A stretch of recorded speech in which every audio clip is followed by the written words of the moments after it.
a todas y todos, bienvenidos de nuevo a Higienista 10.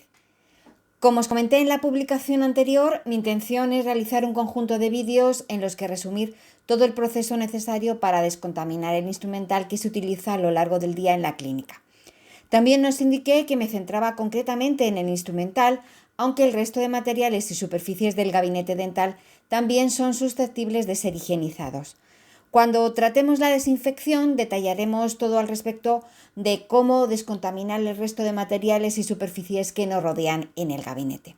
Y específicamente, en el vídeo de hoy, nos vamos a centrar en los dos primeros pasos de la cadena de higiene, la desinfección previa y la limpieza. Pero antes de continuar, ya sabes lo que te voy a pedir, ¿verdad? Por favor, suscríbete al canal y dale a la campana de notificaciones. No te lleva mucho tiempo y no te cuesta nada. Dame un like si creéis que lo que cuento es significativo, te es de interés, te aclara dudas y te ayuda en tu día a día y en tus estudios. Muchas gracias. Ya os he indicado en la introducción que hoy hablaremos de la desinfección inicial y la limpieza del material. Ambos procedimientos forman parte de la denominada cadena de higiene, de la cual ya hablamos en el vídeo titulado precisamente Cadena de higiene, que va antes, la desinfección o la limpieza, que se corresponde con el tema 21 de la lista de reproducción de temario general. No me voy a extender mucho, pero creo que es interesante recordar de pasada el significado de cadena de higiene y de los pasos que la constituyen.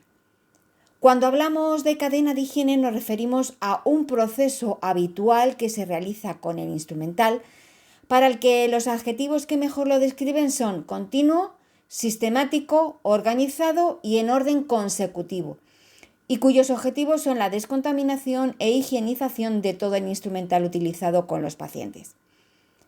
En la cadena de higiene, el primer paso se corresponde con la desinfección inicial, seguido por el lavado, aclarado y secado.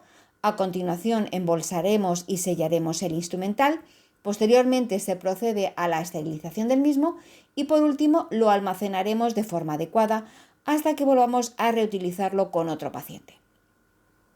Como os digo, hoy comenzamos por los dos primeros eslabones de la cadena, que son la desinfección inicial del instrumental usado y el lavado, aclarado y secado del mismo. Aunque nos parezca que la esterilización es la parte más importante de todo el proceso, de toda la cadena de higiene, estos dos pasos son totalmente indispensables para que el instrumental llegue al momento de esterilización en condiciones óptimas, de tal manera que este proceso se realice con total garantía. Comenzamos por la desinfección inicial. Esta fase de la cadena de higiene se puede hacer por separado o conjuntamente con la limpieza utilizando soluciones que contengan tanto detergente como desinfectante. Pero como es un procedimiento que puede hacerse de forma previa a la limpieza propiamente dicha, vamos a detallarlo indicando varios aspectos a tener en cuenta. Lo primero de todo, insistir sobre el hecho de que antes de comenzar con el procedimiento de la limpieza es necesario realizar una desinfección inicial del instrumental, aunque como ya sabemos, también puede realizarse de forma conjunta con la limpieza si se utilizan productos cuya formulación contenga tanto detergente como desinfectante. Los objetivos que pretendemos conseguir son los siguientes. Facilitar la limpieza posterior, ya que impedimos que determinados fluidos y restos orgánicos se sequen sobre la superficie de los materiales.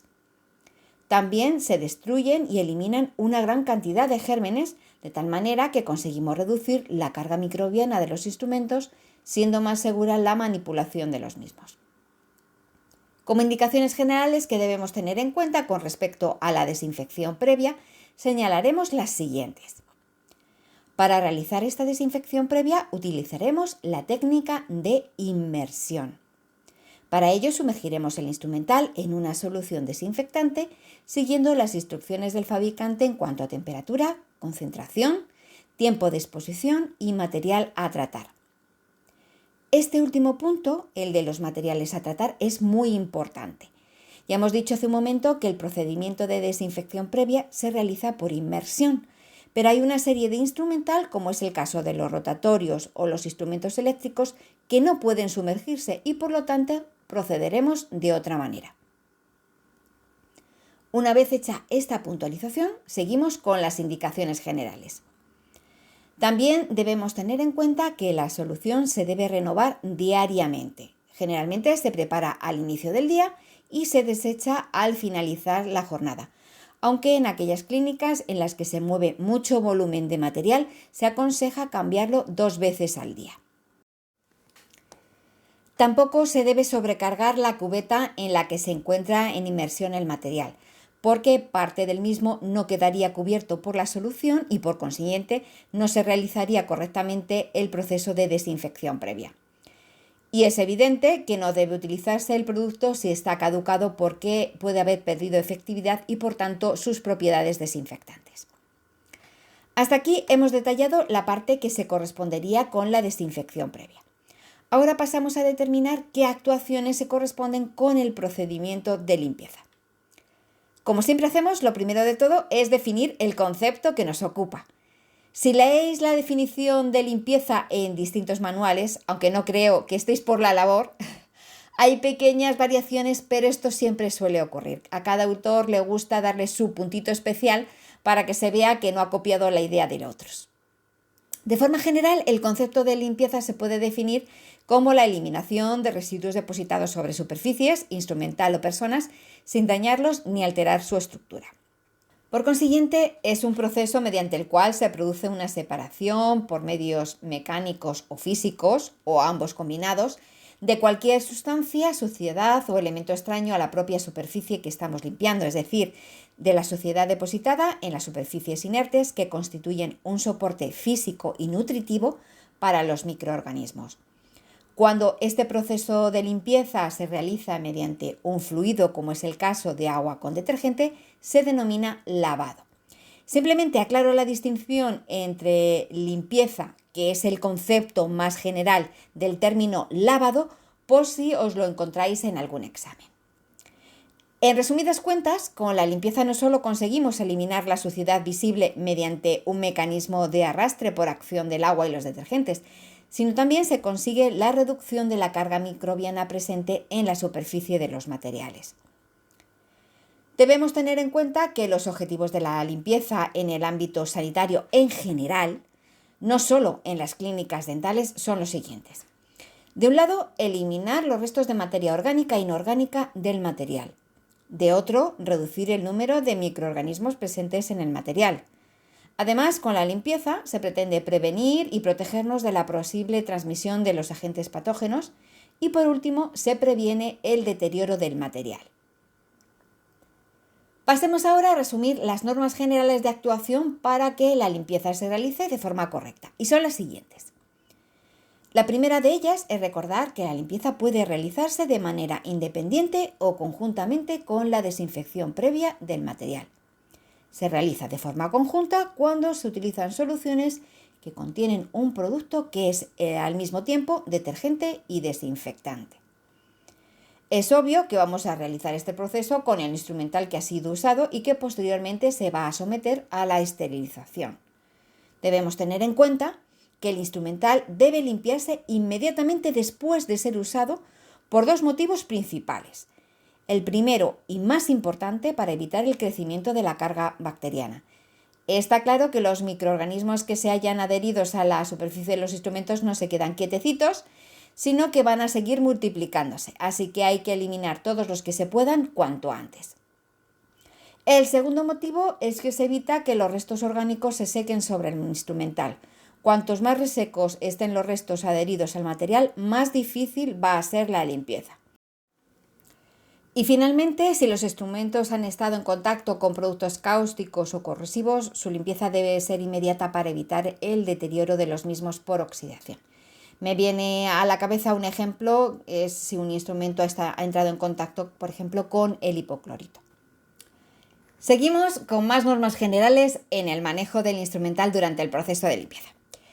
Se aconseja habilitar una zona de sucio próxima al lugar donde se utilizó el material. En las clínicas se procura tener una habitación, aunque sea pequeñita, en donde está el fregadero, el autoclave, incluso puede hacer las veces de almacén. Todo depende del tamaño de la clínica y de sus posibilidades. Como ejemplo de sala de sucio os he puesto una imagen que no es de una clínica dental, pero lo he hecho a propósito para que veáis que en el ámbito sanitario ciertos procedimientos son prácticamente iguales. En este caso se corresponde con el área de sucio de la Unidad Central de Esterilización del SUMA 112. Realmente y de forma general lo que marca la diferencia es la capacidad de los aparatos, que son más grandes y cabe más instrumental. Con la flecha roja os marco las cubetas en las que está el instrumental en su líquido con detergente desinfectante. Con la flecha azul destaco el fregadero y con la flecha verde indico la cubeta de ultrasonidos. A esto me refiero con que los aparatos son más grandes. Como podéis ver, el modelo de cubeta de ultrasonidos se adapta a la cantidad instrumental, pero es el mismo tipo de aparato que vamos a ver en la clínica dental. Os comento esto para que tengáis en cuenta que ya sea que trabajéis en una clínica privada, en atención primaria o en el medio hospitalario, todo lo que os estoy contando os va a servir. Seguimos. También es obvio que debemos evitar golpear el instrumental al depositarlo en los contenedores donde se remoja antes de la limpieza. Esto también se aplica durante el momento de la limpieza en sí. La mayoría del instrumental dental, por no decir todo, puede dañarse con facilidad. Hay mucho instrumento con punta como las sondas, con filo como las curetas o articulado como las tijeras, que puede deteriorarse si no lo manejamos con cuidado. Una cosa muy importante es que se aconseja utilizar durante la limpieza unos guantes de goma gruesos, de los de fregar los platos. Es un sencillo método de barrera, pero está demostrado que aplicándolo se disminuyen considerablemente los riesgos de accidentes. En cuanto a la solución que vamos a utilizar, vuelvo a insistir en que la limpieza se realiza con agua y detergente y que también puede añadirse un producto desinfectante. Y siempre debemos seguir las especificaciones del fabricante a la hora de preparar la dilución en agua. Con respecto al instrumental, tendremos en cuenta lo siguiente. Para la limpieza de la mayor parte del instrumental no es necesario seguir ninguna indicación especial, pero con otros es preciso atender a ciertas indicaciones. Las indicaciones a las que me refiero, al menos las más importantes, son: el instrumental debe desmontarse completamente o abrir a su articulación. Un ejemplo claro son las tijeras.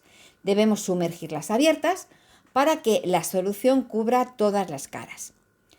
El instrumental pequeño, como pueden ser las limas, las fresas, el instrumental de cirugía o aquel que presente puntas delicadas, como es el caso de calibres, medidores de implantes, por ejemplo, se separará del resto para la limpieza. Es un tipo de material no solo pequeño, sino también delicado, con lo que tenemos que tener un especial cuidado.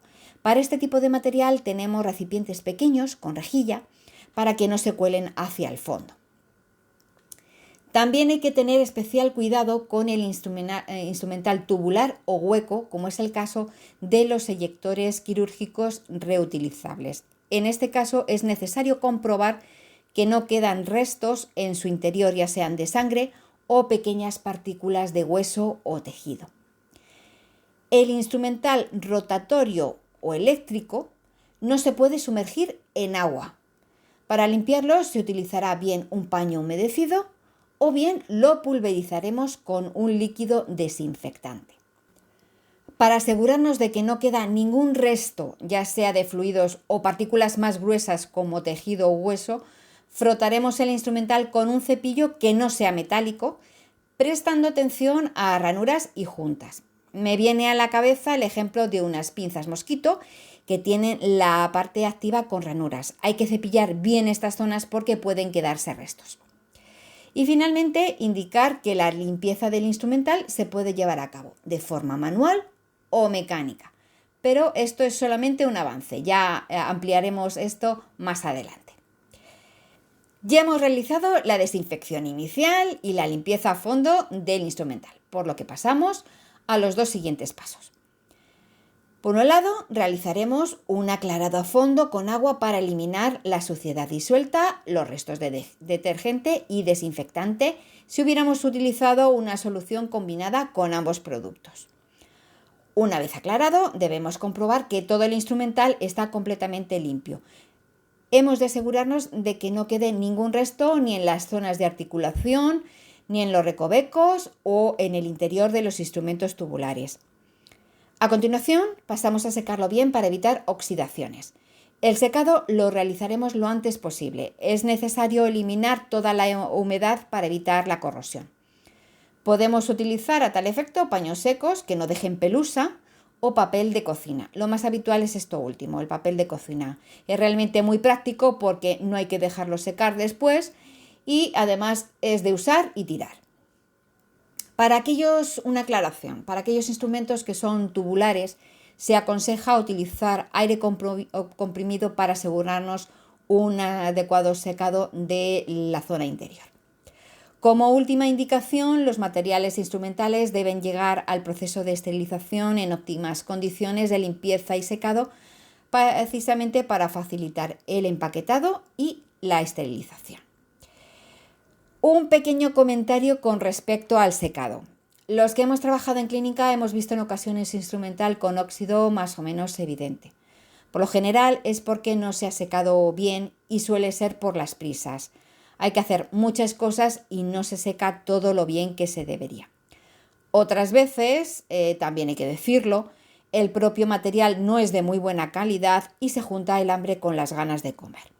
Sea por lo que fuere, aunque a nosotros nos conste que el instrumental que colocamos en la bandeja para el tratamiento del paciente está limpio y esterilizado, al propio paciente cuando ve el instrumental con ese aspecto un poquito oxidado le entran ciertas dudas. No sé si os ha pasado que el paciente os lo ha comentado directamente o si lo habéis oído decir por lo bajito a la persona que lo acompaña. Por eso es muy importante lo de secar el material todo lo bien que se pueda.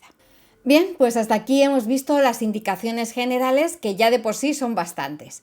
Os insisto que independientemente de si trabajáis en una clínica, en atención primaria o en un hospital, estas explicaciones os sirven de igual manera. En el próximo vídeo detallaremos los tipos o modalidades de limpieza y veremos cómo lo vamos a aplicar en la clínica. Espero haberte sido de ayuda con este vídeo como con los próximos. Como ya te comenté al principio, forma parte de una serie sobre la cadena de higiene y vamos a ir desgranando todos los pasos uno por uno. No te los pierdas, así que suscríbete y dale a la campana de notificaciones para que sepas cuando hay una nueva publicación. Por favor, comparte mis vídeos y dame un like para saber que lo que publico te gusta y te ayuda. Te espero en los próximos vídeos. ¡No me faltes!